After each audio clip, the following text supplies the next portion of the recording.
Hey everyone, welcome to my video.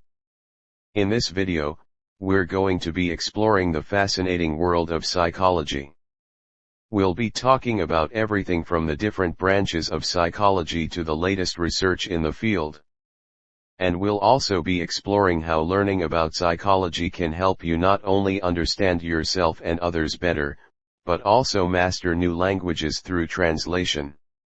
So whether you're a psychology student, a language learner, or just someone who's curious about the human mind, this video is for you. And if you enjoyed this video, please be sure to give it a thumbs up and subscribe to my channel for more videos like this one. So stick around, and let's get started. Thanks for watching. Psychoses and neuroses. Psychoses and neuroses are two older terms used to describe mental health conditions.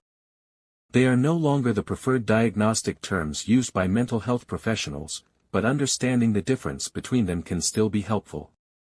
Psychosis is a symptom, not a diagnosis itself, that refers to a loss of contact with reality. People experiencing psychosis may have hallucinations, seeing or hearing things that are not there, or delusions, fixed false beliefs. Psychosis can be caused by a variety of mental health conditions, including schizophrenia, bipolar disorder, and schizoaffective disorder. Neurosis is an even older term that is no longer used in diagnosing mental health conditions. It was used to describe a wide range of emotional problems, such as anxiety, depression, and obsessive-compulsive disorder, OCD. Today, these conditions would be diagnosed using more specific terms. The evolution of mental health diagnoses. The terms psychosis and neurosis represent a shift in how we've understood mental health. While they are no longer the primary diagnostic tools, they provide a foundation for understanding the development of modern diagnoses. The rise of the DSM, in the mid-20th century, the Diagnostic and Statistical Manual of Mental Disorders, DSM, was created. This standardized system aimed to improve diagnosis and treatment by providing clear criteria for mental health conditions. Focus on specific disorders. The DSM shifted focus from broad categories like neurosis to specific diagnoses like major depressive disorder or generalized anxiety disorder. This allowed for more targeted treatment approaches. Neuroscience and mental health. Advancements in neuroscience are helping us understand the biological underpinnings of mental health conditions. This is leading to more precise diagnoses and the development of new treatment options. Delving deeper, psychosis versus specific diagnoses. While psychosis itself isn't a diagnosis, it's a crucial symptom in understanding several mental health conditions.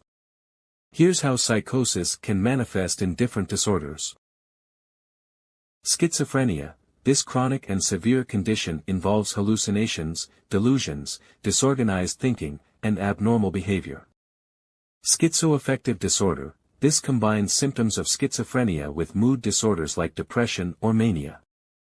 Bipolar disorder. During manic episodes, people with bipolar disorder may experience psychosis, including delusions of grandeur or racing thoughts. Brief psychotic disorder. This involves a sudden onset of psychosis that typically resolves within a month with treatment. Schizoaffective disorder. This is a condition where someone experiences symptoms of both schizophrenia and a mood disorder like depression or mania. Neurosis and modern diagnoses. The concept of neurosis has been replaced by more specific diagnoses that categorize anxiety, depression, and other emotional problems. Here are some examples. Anxiety disorders. This is a broad category encompassing conditions like generalized anxiety disorder, social anxiety disorder, and panic disorder. Mood disorders. This includes major depressive disorder, bipolar disorder, and cyclothymic disorder. Obsessive-compulsive disorder, OCD. This involves intrusive thoughts and repetitive behaviors aimed at reducing anxiety. Post-traumatic stress disorder, PTSD. This can develop after exposure to a traumatic event and involves symptoms like flashbacks, nightmares, and hypervigilance. Remember, this is not an exhaustive list, and many other mental health conditions exist. If you're concerned about yourself or someone you know, a mental health professional can provide a proper diagnosis and recommend the best course of treatment. Specific areas of mental health based on your interests. Here are some options. Specific conditions. Do you have a particular mental health condition you'd like to learn more about, like depression, anxiety, or schizophrenia? We can explore the symptoms, causes, and treatment options for that condition. Diagnosis and treatment. Are you curious about the process of diagnosing mental health conditions?